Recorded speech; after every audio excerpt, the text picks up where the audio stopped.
Welcome. आप देख रहे हैं हमारी ये बेहद खास पेशकश जिसका नाम है बजट ब्यूटीफुल। और बजट ब्यूटीफुल इसीलिए क्योंकि मेरे अलावा यहाँ पर और भी दो बेहद खूबसूरत मेहमान हैं जो मेरे साथ हैं और जो मुझे सिर्फ बजट के समय ही मिलते हैं और बजट के समय ही हम इतनी खूबसूरत जगह, जो कि मैं बता दूं आपको हमारे ऑफिस के बिल्कुल बगल में खुली हुई है, इंडिगो डेलिकेटेशंस, कमला मिल्स मुंबई। और आज हम यहाँ पर इकट्ठा हुए हैं, कॉफ़ी है, फ्रूट्स है और बजट की बातें हैं। और हम हैं। हाँ बिल्कुल, बजट ब्यूटीफुल ऑफ कोर्स। तो बजट तो बहाना, एक्चुअली एक मौका मिल गया आप सबके साथ कॉफी पीने का। बिल्कुल। तो व्यूअर्स के लिए इस बार बजट में क्या खास हो सकता है? हमारे हम बहुत सारे स्पेशल फीचर्स लेकर आए हैं, तो एक छोटी सी कंपाइलेशन की करने की कोशिश है कि हम इस छोटे से 5-7 मिनट के सेगमेंट में आपको ये बता पाएं कि आप क्या क्या एक्सपेक्टेशन रखें बजट का। एक्चुअली अगर एक रिकैप से बात शुरुआत करें, बजट एक्चुअली जो वर्ड है इट्स वेरी सरप्राइजिंग। जब मैंने भी ये पढ़ा मैं भी बहुत सरप्राइज हूँ कि बजट वर्ड का मतलब कहीं से भी फाइनेंशियल प्लानिंग, फाइनेंशियल ट्रांजैक्शन होता ही नहीं है, फाइनेंशियल अकाउंटिंग होता ही नहीं है। इट्स अ फ्रेंच वर्ड और उसका मतलब होता है एक बैग ऑफ लेदर, चमड़े का बैग। अच्छा। और इसी वजह से जब भी आपने बजट प्रेजेंटेड देखे, जितनी भी एफएम जब तक प्रेजेंट कर चुके हैं बजट, उन्होंने हमेशा लेदर की ब्रीफ केस में बजट को प्रेजेंट किया। हालांकि 2019 में एफएम ने चेंज किया, उसे बही खाता भी कहा, वो फाइल ऑफ पेपर्स भी लेकर आई, लेकिन परंपरा चलती रही और अब हम इस परंपरा को बढ़ा रहे हैं। बिल्कुल, काफी इंटरेस्टिंग फैक्ट है इनफैक्ट प्रियंका, और काफी ज्यादा इंटरेस्टिंग चीजें ड्यूरिंग द बजट पिछले कई सालों में हमने देखी भी हैं। लेकिन इस साल का बजट तो काफी इंपॉर्टेंट होने वाला है क्योंकि ये है एक प्री इलेक्शन बजट। शुरुआत कर देनी चाहिए और सेक्टर स्पेसिफिक डिमांड्स को लेकर हमें बात करनी चाहिए क्योंकि बजट पॉपुलिस्ट कम प्रैग्मेटिक ज़्यादा रह सकता है। हमें ये बात नहीं भूलनी चाहिए कि ये सरकार एक एम्पावरिंग सरकार है, एक रिफॉर्मिस्ट सरकार है। और जिस तरह के हम इकोनॉमिक स्लो डाउन की बात कर रहे हैं, जिस तरह की दिक्कतों से फिलहाल पूरी दुनिया जूझ रही है, ऐसा नहीं है कि भारत उससे अछूता है, बिल्कुल भी अछूता नहीं है। लेकिन सेक्टर स्पेसिफिक क्या क्या कदम उठाए जा सकते हैं? प्रियंका, शुरुआत आपसे करती हूँ। सेक्टर स्पेसिफिक की बात टच बेस की हालांकि मानसी ने, पर सबसे बड़ी बात जो होती है, जो मार्केट पार्टिसिपेंट्स क्या देखना चाहते हैं, वो ये देखना चाहते हैं टैक्स स्लैब्स क्या होंगे।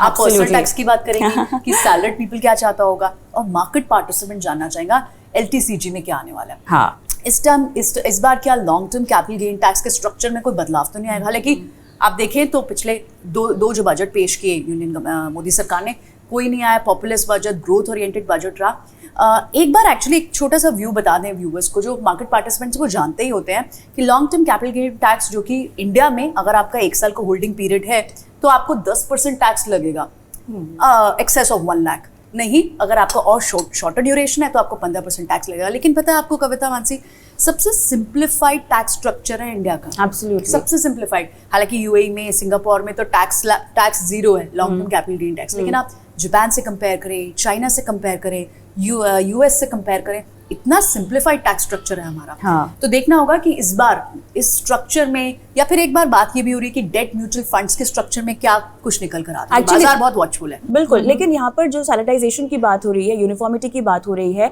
ये capital gains tax across asset classes की डिमांड है क्योंकि ये एक चीज़ है, क्योंकि यूनिफॉर्मिटी नहीं है, एकरूपता नहीं है और इसीलिए थोड़ा सा जटिल हो जाता है तमाम एसेट क्लासेस के लिए अलग अलग टैक्स ट्रीटमेंट होना। तो ये काफ़ी एक पेंडिंग डिमांड है और बस उम्मीद यही है कि अब की बार पूरी हो जाए। मानसी के पास बहुत सारे कॉर्पोरेट्स की भी विश लिस्ट है।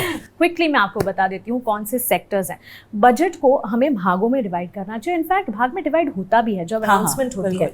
और सबसे बड़ी थीम या one of the big themes जिसकी बात होती है वो है केपेक्स थीम। 3 क्षेत्र केपेक्स से जुड़े हुए हैं जिन पर मैं बात करने वाली हूँ, रेल, जल और पावर ट्रांसमिशन। रेलवेज पर लगातार बात होती है, लेकिन इस वक्त एनर्जी और पावर ट्रांसमिशन एक बड़ा मुद्दा है जिस पर खास तौर से फोकस होना चाहिए। मतलब सरकार खर्चा बढ़ाएगी अपना, बिल्कुल खर्चा बढ़ाएगी। और बजट में इन तीनों क्षेत्र के लिए या कह सकते हैं कि केपेक्स बढ़ाने की बातचीत हो रही है। क्यों बढ़ाना है मानसी? क्योंकि खर्चे रेलवे डेवलपमेंट के लिए डेवलप करना है। अब पावर और एनर्जी की अगर बात करें, हर तरह से पावर और एनर्जी को हर राज्य में मुहैया कराना है, या कह सकते हैं स्टेट वाइज एक एफिशिएंट एनर्जी सोर्स पैदा करना है। इसके लिए खर्चों की तो जरूरत पड़ेगी। ये शायद कोई जानता ना हो, लेकिन हमने इतना अच्छा डेवलपमेंट किया पिछले कई सालों में। अगर हम देखें, और टेक्नोलॉजी वाइज डेवलपमेंट किया, इंफ्रा वाइज डेवलपमेंट किया है। और रेल बजट की अगर मैं बात कर रही हूँ तो हमने पिछले बजट में वंदे भारत में बहुत थ्रस्ट होता हुआ देखा है, तो अब की बार भी देखना होगा कि उस पर कितना फोकस है। और बिकॉज हम केपेक्स की बात कर रहे हैं प्रियंका, हमने देखा है कि कोविड के बाद से बहुत ज़रूरी हो गया है कि इन तमाम क्षेत्रों में सरकार अपना केपेक्स का जो बजट है वो बढ़ाए। आप क्या कहेंगे? आप लगातार मार्केट पार्टिसिपेंट से बात करती रहती हैं। स्पेसिफिक मूव्स चाहिए, हाँ, बाजार को सेक्टर स्पेसिफिक मूव चाहिए कि डिफेंस ऑलरेडी बहुत ज्यादा सेक्टर चल रहा है और वहां पर एलोकेशन शायद बढ़ के आ सकती है। बिल्कुल हाँ, इस तरह की एक्सपेक्टेशन है। फर्टिलाइजर सब्सिडी क्या आएगी, पीएलआई स्कीम एक्सटेंशन कहाँ मिल सकती है, एक्सपोर्ट को लेके तो हमें बहुत ज़्यादा तवज्जो देने की ज़रूरत है। एक्सपोर्ट काफ़ी ज़्यादा इम्पॉर्टेंट है, क्योंकि मेक इन इंडिया को जितनी ज़्यादा इम्पोर्टेंस इस सरकार ने दी है, काफ़ी हद तक इम्पोर्ट्स को कम करो और एक्सपोर्ट्स को बढ़ावा दिया जाए, ताकि घरेलू कंपनियां जो हैं उन्हें काफ़ी हद तक एक तरह से बूस्ट मिलता हुआ है। सबसे बड़ी बात जो व्यूअर सुनना चाहता है वो ये सुनना चाहता है, कविता बताएंगे कविता, टैक्स स्लैब में कोई चेंजेस आ रहे हैं या नहीं? हमारी तो मांगे हैं, थी आपको याद होगा, बिल्कुल बिल्कुल बता रहे हैं कि स्लैब में कुछ चेंज आ जाएगा, मजा आ जाएगा अगर ऐसा हो गया तो हम सबके लिए बहुत अच्छा होगा। क्योंकि देखिए हो ये रहा है कि हम सबके हाथ में ना खर्चा करने वाली जो इनकम होती है ना वो नहीं बच रही है, डिस्पोजेबल इनकम नहीं बच रही है, हैंड टू माउथ हो रहा है। हमें पैसे बचाने हैं न सिर्फ अपनी लाइफस्टाइल मेंटेन करने के लिए बल्कि निवेश करने के लिए भी क्योंकि हम आपको जो लगातार टिप्स देते रहते हैं, अब पैसे बचेंगे नहीं तो आप लगाएंगे कैसे बाजार में? एग्जैक्टली। तो जल्दी से बता देती हूँ क्या क्या मांगे हैं। सबसे पहले तो जो नया टैक्स रेजीम है, हम सब जानते हैं कि इस पर ऑनबोर्डिंग जो है, मतलब लोगों ने जो इस पर अमल किया है, जिस पे जुड़े हैं, उसकी संख्या काफ़ी कम है।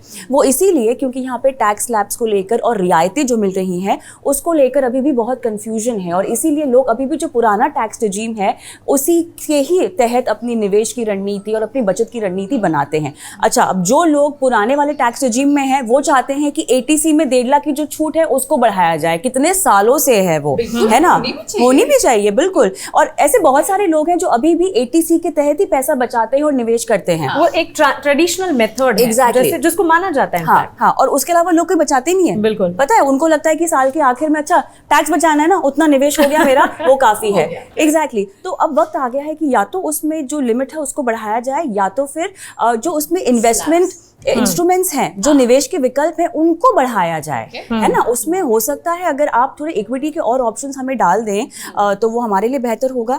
तो एटीसी हो गया, न्यू टैक्स रेजीम हो गया, आपकी जो होम लोन की ब्याज दर है उसकी सीमा तो काफ़ी सालों से जस की तस है, तो उसको 2 लाख से ज़्यादा बढ़ाने की भी कवायद चल रही है काफ़ी समय से होम बायर्स को लेकर। बिकॉज आप देखिए ना, property market, real estate market कितना पिछले साल से बूम में है, अलग रिकॉर्ड रजिस्ट्रेशन हो रही है, रिकॉर्ड घर बन रही है, कलेक्शंस बन रहे हैं, और लोग घर खरीद भी रहे हैं। लोन की डिमांड देखिए ना कितनी उच्चतम स्तर पे चली गई है, तो कंजम्पशन भी हो रहा है, तो कहीं ना कहीं राहत दी जाए तो बहुत अच्छी बात है। और एक और पॉइंट बताना चाहूंगी, स्टैंडर्ड डिडक्शन जो कि 50,000 तक है, उसे हम चाहते हैं कि लगभग 1 लाख तक हो जाए। इससे बस होगा ये कि हमारे जेब में थोड़े से ज्यादा पैसे होंगे और हम निवेश खर्च तो करते रहते हैं, निवेश कर पाएंगे। ये 20 लाख से ज्यादा की आय वाले हैं और जिन पर अभी 30% टैक्स लगता है, 20 लाख से अबव, वो अगर 20% के दायरे में आ जाए टैक्स स्लैब, बिल्कुल मजा ही आ जाएगा। बिल्कुल। चलिए, तो अब इतनी सारी जब डिस्कशन हो गई, I think it's time to close now. और मुझे एक बहुत फेमस एक कोट याद आ रहा है, it's not the budget which makes you rich, it's the spending habits. तो लेट्स होप कि हमारी सरकार की भी इस बार स्पेंडिंग, जो खर्चे हो, एक्सपेंडिचर हो,